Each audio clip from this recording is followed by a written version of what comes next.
루카복음서 1장.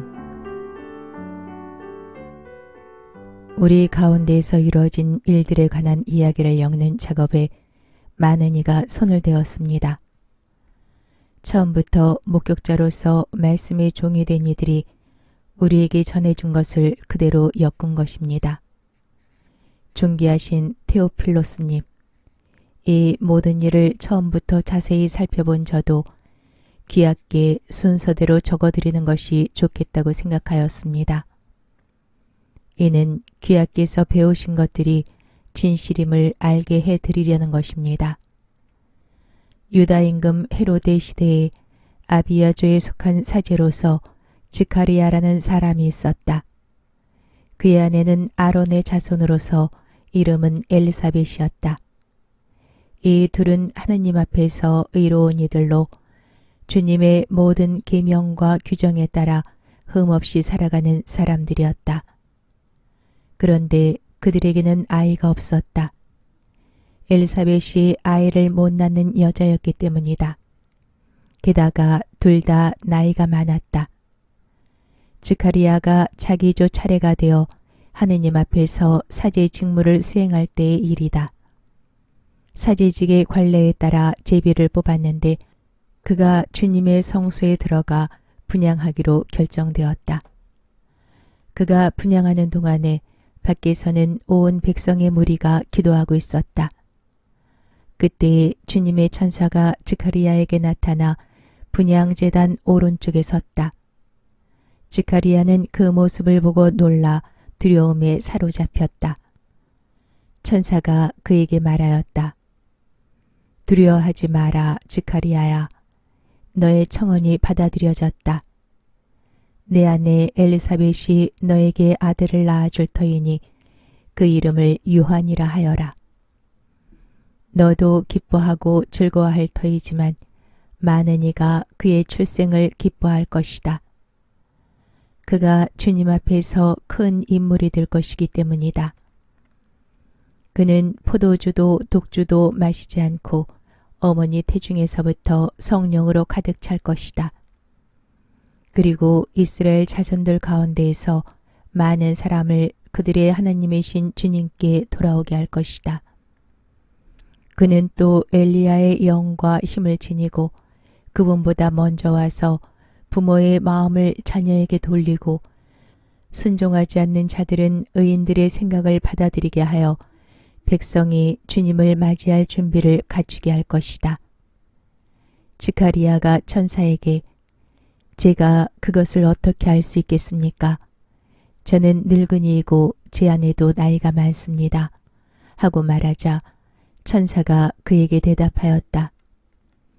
나는 하느님을 모시는 가브리엘인데 너에게 이야기하여 이 기쁜 소식을 전하라고 파견되었다. 보라, 때가 되면 이루어질 내 말을 믿지 않았으니 이 일이 일어나는 날까지 너는 벙어리가 되어 말을 못하게 될 것이다. 한편 지카리아를 기다리던 백성은 그가 성소 안에서 너무 지체함으로 이상하게 여겼다. 그런데 그가 밖으로 나와서 말도 하지 못하자 사람들은 그가 성소 안에서 어떤 환시를 보았음을 알게 되었다. 그는 사람들에게 몸짓만 할 뿐 줄곧 벙어리로 지냈다. 그러다가 봉직기간이 찾아 집으로 돌아갔다. 그 뒤에 그의 아내 엘리사벳이 잉태하였다. 엘리사벳은 5달 동안 숨어 지내며 이렇게 말하였다. 내가 사람들 사이에서 겪어야 했던 치욕을 없애주시려고 주님께서 구워보시어 나에게 이 일을 해주셨구나. 6째 달에 하느님께서는 가브리엘 천사를 갈릴레아 지방 나자렛이라는 고을로 보내시어 다윗 집안의 요셉이라는 사람과 약혼한 처녀를 찾아가게 하셨다. 그 처녀의 이름은 마리아였다. 천사가 마리아의 집으로 들어가 말하였다. 은총이 가득하니여 기뻐하여라. 주님께서 너와 함께 계시다. 이 말에 마리아는 몹시 놀랐다. 그리고 이 인사말이 무슨 뜻인가 하고 곰곰이 생각하였다. 천사가 다시 마리아에게 말하였다. 두려워하지 마라, 마리아야. 너는 하느님의 총애를 받았다. 보라, 이제 내가 잉태하여 아들을 낳을 터이니 그 이름을 예수라 하여라. 그분께서는 큰 인물이 되시고 지극히 높으신 분의 아드님이라 불리실 것이다. 주 하느님께서 그분의 조상 다윗의 왕자를 그분께 주시어 그분께서 야곱 집안을 영원히 다스리시리니 그분의 나라는 끝이 없을 것이다. 마리아가 천사에게 저는 남자를 알지 못하는데 어떻게 그런 일이 있을 수 있겠습니까? 하고 말하자 천사가 마리아에게 대답하였다. 성령께서 너에게 내려오시고 지극히 높으신 분의 힘이 너를 덮을 것이다. 그러므로 태어날 아기는 거룩하신 분, 하느님의 아드님이라고 불릴 것이다. 네 친척 엘리사벳을 보아라. 그 늙은 나이에도 아들을 잉태하였다. 아이를 못 낳는 여자라고 불리던 그가 임신한 지 6달이 되었다. 하느님께는 불가능한 일이 없다. 마리아가 말하였다. 보십시오. 저는 주님의 종입니다. 말씀하신 대로 저에게 이루어지기를 바랍니다. 그러자 천사는 마리아에게서 떠나갔다. 그 무렵에 마리아는 길을 떠나 서둘러 유다 산악지방에 있는 한 고을로 갔다. 그리고 즈카리아의 집에 들어가 엘리사벳에게 인사하였다. 엘리사벳이 마리아의 인사말을 들을 때 그의 태 안에서 아기가 뛰놀았다. 엘리사벳은 성령으로 가득 차 큰 소리로 외쳤다. 당신은 여인들 가운데서 가장 복되시며 당신 태중의 아기도 복되십니다. 네, 주님의 어머니께서 저에게 오시다니 어찌된 일입니까? 보십시오. 당신의 인사말 소리가 제 귀에 들리자 저의 태 안에서 아기가 즐거워 뛰놀았습니다. 행복하십니다. 주님께서 하신 말씀이 이루어지리라고 믿으신 분. 그러자 마리아가 말하였다. 내 영혼이 주님을 찬송하고 내 마음이 나의 구원자 하느님 안에서 기뻐 뛰니 그분께서 당신 종의 비천함을 굽어보셨기 때문입니다. 이제부터 과연 모든 세대가 나를 행복하다 하리니 전능하신 분께서 나에게 큰일을 하셨기 때문입니다. 그분의 이름은 거룩하고 그분의 자비는 대대로 당신을 경외하는 이들에게 미칩니다. 그분께서는 당신 팔로 권능을 떨치시어 마음속 생각이 교만한 자들을 흩으셨습니다. 통치자들을 왕좌에서 끌어내리시고 비천한 이들을 드러높이셨으며 굶주린 이들을 좋은 것으로 배불리시고 부유한 자들을 빈손으로 내치셨습니다. 당신의 자비를 기억하시어 당신 종 이스라엘을 거두어 주셨으니 우리 조상들에게 말씀하신 대로 그 자비가 아브라함과 그 후손에게 영원히 미칠 것입니다. 마리아는 3달가량 엘리사벳과 함께 지내다가 자기 집으로 돌아갔다. 엘리사벳은 해산달이 차서 아들을 낳았다. 이웃과 친척들은 주님께서 엘리사벳에게 큰 자비를 베푸셨다는 것을 듣고 그와 함께 기뻐하였다. 8일째 되는 날 그들은 아기의 할례식에 갔다가 아버지의 이름을 따서 아기를 즈카리아라고 부르려 하였다. 그러나 아기 어머니는 안 됩니다. 요한이라고 불러야 합니다. 하고 말하였다. 그들은 당신의 친척 가운데에는 그런 이름을 가진 이가 없습니다. 하며 그 아버지에게 아이의 이름을 무엇이라 하겠느냐고 손짓으로 물었다. 즈카리아는 글 쓰는 판을 달라고 하여 그의 이름은 요한이라고 썼다. 그러자 모두 놀라워하였다. 그때 즈카리아는 즉시 입이 열리고 혀가 풀려 말을 하기 시작하면서 하느님을 찬미하였다. 그리하여 이웃이 모두 두려움에 휩싸였다. 그리고 이 모든 일이 유다의 온 산악 지방에서 화제가 되었다. 소문을 들은 이들은 모두 그것을 마음에 새기며 이야기가 대체 무엇이 될 것인가 하고 말하였다. 정녕 주님의 손길이 그를 보살피고 계셨던 것이다. 아기의 아버지 즈카리아는 성령으로 가득 차 이렇게 예언하였다. 주 이스라엘의 하느님께서는 참미 받으소서. 그분께서는 당신 백성을 찾아와 속량하시고 당신 종 다윗 집안에서 우리를 위하여 힘센 구원자를 일으키셨습니다. 당신의 거룩한 예언자들의 입을 통하여 예로부터 말씀하신 대로 우리 원수들에게서 우리를 미워하는 모든 자의 손에서 우리를 구원하시려는 것입니다. 그분께서는 우리 조상들에게 자비를 베푸시고 당신의 거룩한 계약을 기억하셨습니다. 이 계약은 우리 조상 아브라함에게 하신 맹세로 원수들 손에서 구원된 우리가 두려움 없이 한평생 당신 앞에서 거룩하고 의롭게 당신을 섬기도록 해 주시려는 것입니다. 아기야, 너는 지극히 높으신 분의 예언자라 불리고 주님을 앞서가 그분의 길을 준비하리니 죄를 용서받아 구원됨을 주님의 백성에게 깨우쳐 주려는 것이다. 우리 하느님의 크신 자비로 높은 곳에서 별이 우리를 찾아오시어 어둠과 죽음의 그늘에 앉아있는 이들을 비추시고 우리 발을 평화의 길로 이끌어 주실 것이다. 아기는 자라면서 정신도 굳세어졌다. 그리고 그는 이스라엘 백성 앞에 나타날 때까지 광야에서 살았다. 2장. 그 무렵 아우구스투스 황제에게서 칙령이 내려 온 세상이 호족 등록을 하게 되었다. 이 첫 번째 호족 등록은 퀴리니우스가 시리아 총독으로 있을 때 실시되었다.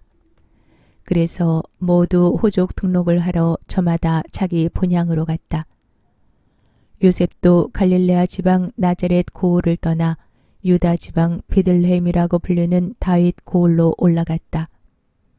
그가 다윗 집안의 자손이었기 때문이다. 그는 자기와 약혼한 마리아와 함께 호족 등록을 하러 갔는데 마리아는 임신 중이었다. 그들이 거기에 머무르는 동안 마리아는 해산날이 되어 첫 아들을 낳았다. 그들은 아기를 포대기에 싸서 구유에 뉘었다. 여간에는 그들이 들어갈 자리가 없었던 것이다. 그 구장에는 들에 살면서 밤에도 양떼를 지키는 목자들이 있었다. 그런데 주님의 천사가 다가오고 주님의 영광이 그 목자들의 둘레를 비추었다. 그들은 몹시 두려워하였다. 그러자 천사가 그들에게 말하였다. 두려워하지 마라. 보라, 나는 온 백성에게 큰 기쁨이 될 소식을 너희에게 전한다. 오늘 너희를 위하여 다윗 고을에서 구원자가 태어나셨으니 주 그리스도이시다. 너희는 포대기에 쌓여 구유에 누워있는 아기를 보게 될 터인데 그것이 너희를 위한 표징이다. 그때 갑자기 그 천사 곁에 수많은 하늘의 군대가 나타나 하느님을 이렇게 찬미하였다. 지극히 높은 곳에서는 하느님께 영광, 땅에서는 그분 마음에 드는 사람들에게 평화. 천사들이 하늘로 떠나가자 목자들은 서로 말하였다. 베들레헴으로 가서 주님께서 우리에게 알려주신 그 일, 그곳에서 일어난 일을 봅시다. 그리고 서둘러 가서 마리아와 요셉과 구유에 놓은 아기를 찾아냈다. 목자들은 아기를 보고 나서 그 아기에 관하여 들은 말을 알려주었다. 그것을 들은 이들은 모두 목자들이 자기들에게 전한 말에 놀라워하였다. 그러나 마리아는 이 모든 일을 마음속에 간직하고 곰곰이 되새겼다. 목자들은 천사가 자기들에게 말한 대로 듣고 본 모든 것에 대하여 하느님을 찬양하고 찬미하며 돌아갔다.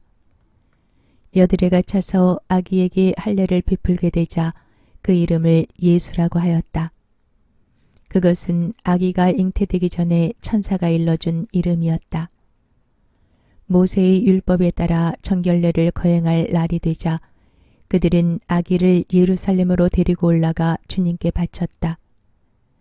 주님의 율법에 태를 열고 나온 사내 아이는 모두 주님께 봉헌해야 한다고 기록된 대로 한 것이다. 그들은 또한 주님의 율법에서 산비둘기 한 쌍이나 어린 집비둘기 2마리를 바치라고 명령한 대로 제물을 바쳤다. 그런데 예루살렘에 시메온이라는 사람이 있었다. 이 사람은 의롭고 독실하며 이스라엘이 위로받을 때를 기다리는 이였는데 성령께서 그 위에 머물러 계셨다. 성령께서는 그에게 주님의 그리스도를 뵙기 전에는 죽지 않으리라고 알려주셨다. 그가 성령에 이끌려 성전으로 들어갔다. 그리고 아기에 관한 율법의 관례를 준수하려고 부모가 아기 예수님을 데리고 들어오자 그는 아기를 2팔에 받아 안고 이렇게 하느님을 찬미하였다. 주님, 이제야 말씀하신 대로 당신 종을 평화로이 떠나게 해주셨습니다. 제 눈이 당신의 구원을 본 것입니다. 이는 당신께서 모든 민족들 앞에서 마련하신 것으로 다른 민족들에게는 계시에 비치며 당신 백성 이스라엘에게는 영광입니다. 아기의 아버지와 어머니는 아기를 두고 하는 이 말에 놀라워하였다. 시메온은 그들을 축복하고 나서 아기의 어머니 마리아에게 말하였다.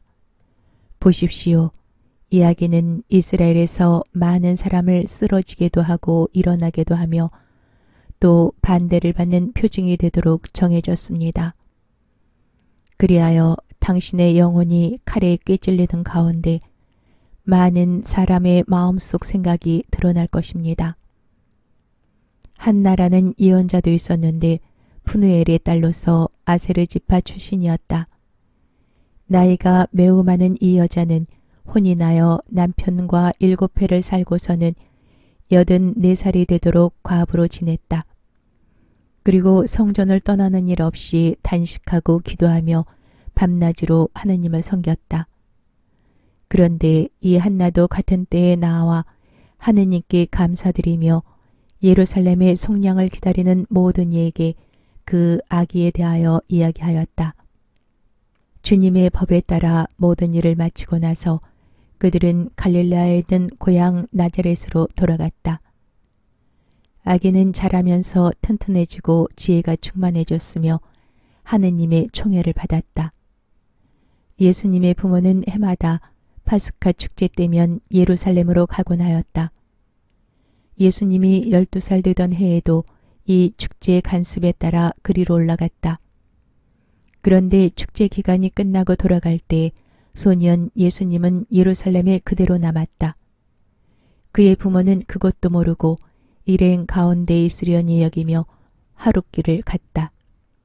그런 다음에야 친척들과 친지들 사이에서 찾아보았지만 찾아내지 못하였다. 그래서 예루살렘으로 돌아가 그를 찾아다녔다. 사흘 뒤에야 성전에서 그를 찾아냈는데 그는 율법 교사들 가운데에 앉아 그들의 말을 듣기도 하고 그들에게 묻기도 하고 있었다. 그의 말을 듣는 이들은 모두 그의 슬기로운 답변에 경탄하였다. 예수님의 부모는 그를 보고 무척 놀랐다. 예수님의 어머니가 얘야 우리에게 왜 이렇게 하였느냐 내 아버지와 내가 너를 애타게 찾았단다 하자 그가 부모에게 말하였다. 왜 저를 찾으셨습니까? 저는 제 아버지의 집에 있어야 하는 줄을 모르셨습니까? 그러나 그들은 예수님이 한 말을 알아듣지 못하였다. 예수님은 부모와 함께 나자렛으로 내려가 그들에게 순종하며 지냈다. 그의 어머니는 이 모든 일을 마음속에 간직하였다. 예수님은 지혜와 키가 자랐고 하느님과 사람들의 총에도 더하여 갔다. 3장. 티베리우스 황제의 치세 제15년 본시오 빌라도가 유다 총독으로, 헤로데가 갈릴레아의 영주로, 그의 동생 필리포스가 이투레아와 트라코니티스 지방의 영주로, 르사니아스가 아빌레네의 영주로 있을 때, 또 한나스와 카야파가 대사제로 있을 때 하느님의 말씀이 광야에 있는 즈카리아의 아들 요한에게 내렸다. 그리하여 요한은 요르단 부근의 모든 지방을 다니며 죄의 용서를 위한 회개의 세례를 선포하였다. 이는 이사야 예언자가 선포한 말씀의 책에 기록된 그대로이다.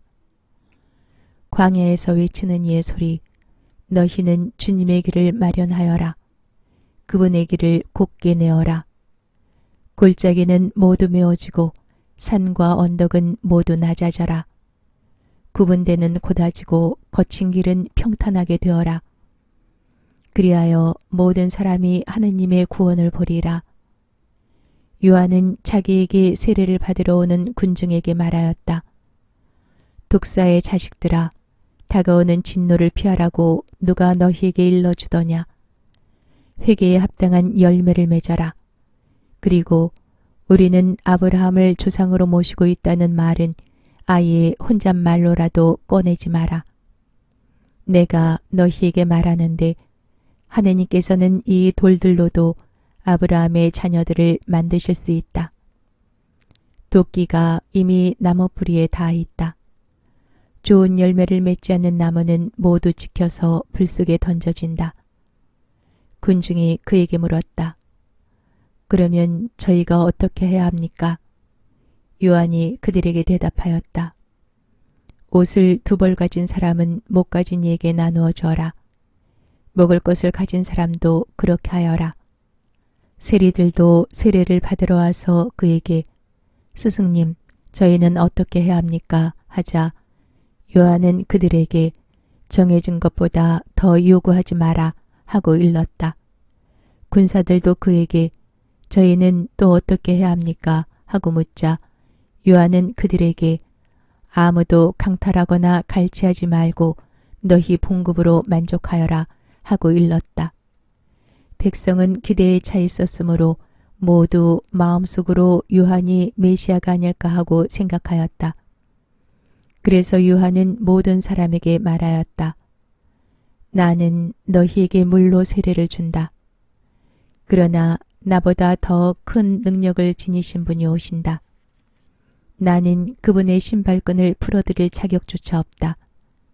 그분께서는 너희에게 성령과 불로 세례를 주실 것이다. 또 손에 키를 드시고 당신의 타작마당을 깨끗이 치우시어 알곡은 당신의 곳간에 모아들이시고 쭉정이는 꺼지지 않는 불에 태워버리실 것이다. 요한은 그 밖에도 여러 가지로 권고하면서 백성에게 기쁜 소식을 전하였다. 그러나 헤로데 영주는 자기 동생의 아내 헤로디아 때문에 그리고 자기가 저지른 온갖 악행 때문에 요한에게 여러 번 책망을 받고 그 모든 악행에다 한 가지를 더 보태었다. 요한을 감옥에 가두어 버린 것이다. 온 백성이 세례를 받은 뒤에 예수님께서도 세례를 받으시고 기도를 하시는데 하늘이 열리며 성령께서 비둘기 같은 형체로 그분 위에 내리시고 하늘에서 소리가 들려왔다. 너는 내가 사랑하는 아들, 내 마음에 드는 아들이다. 예수님께서는 30살쯤에 활동을 시작하셨는데 사람들은 그분을 요셉의 아들로 여겼다. 요셉은 엘리의 아들, 엘리는 마탓의 아들, 마탓은 레이의 아들, 레이는 멜키의 아들, 멜키는 얀나이의 아들, 얀나이는 요셉의 아들, 요셉은 마티티아의 아들, 마티티아는 아모치의 아들, 아모치는 나홈의 아들, 나홈은 헤슬리의 아들, 헤슬리는 낫게의 아들, 낫게는 마핫의 아들, 마핫은 마티티아의 아들, 마티티아는 시므이의 아들, 시므이는 요색의 아들, 요색은 요다의 아들, 요다는 요하난의 아들, 요하난은 레사의 아들, 레사는 주룹바벨의 아들, 주룹바벨은 스알티알의 아들, 스알티엘은 네리의 아들, 네리는 멜키의 아들, 멜키는 아띠의 아들, 아띠는 코삼의 아들, 코삼은 엘마담의 아들, 엘마담은 에르의 아들, 에르는 여호수아의 아들, 여호수아는 엘리에제르의 아들, 엘리에제르는 요림의 아들, 요림은 마탓의 아들, 마탓은 레이의 아들, 레이는 시메온의 아들, 시메온은 유다의 아들, 유다는 요셉의 아들, 요셉은 요남의 아들, 요남은 엘리야킴의 아들, 엘리야킴은 멜레아의 아들, 멜레아는 맨나의 아들, 맨나는 마타타의 아들, 마타타는 나탄의 아들, 나탄은 다윗의 아들, 다윗은 이사이의 아들, 이사이는 오벳의 아들, 오벳은 보아즈의 아들, 보아즈는 살라의 아들, 살라는 나으손의 아들, 나으손은 암미나답의 아들, 암미나답은 아드민의 아들, 아드민은 아르니의 아들, 아르니는 헤츠론의 아들, 헤츠론은 페레치의 아들, 페레치는 유다의 아들, 유다는 야곱의 아들, 야곱은 이사악의 아들, 이사악은 아브라함의 아들, 아브라함은 테라의 아들, 테알은 나호리의 아들, 나호르는 수룩의 아들, 수룩은 루우의 아들, 루우는 펠렉의 아들, 펠렉은 에베르의 아들, 에베르는 셀라의 아들, 셀라는 케난의 아들, 케난은 아르팍삿의 아들, 아르팍삿은 셈의 아들, 셈은 노아의 아들, 노아는 라멕의 아들, 라멕은 무투셀라의 아들, 무투셀라는 에녹의 아들, 에녹은 예렛의 아들, 예렛은 마알라렐의 아들, 마알라렐은 케난의 아들, 케난은 에노스의 아들, 에노스는 셋의 아들, 셋은 아담의 아들, 아담은 하나님의 아들이다.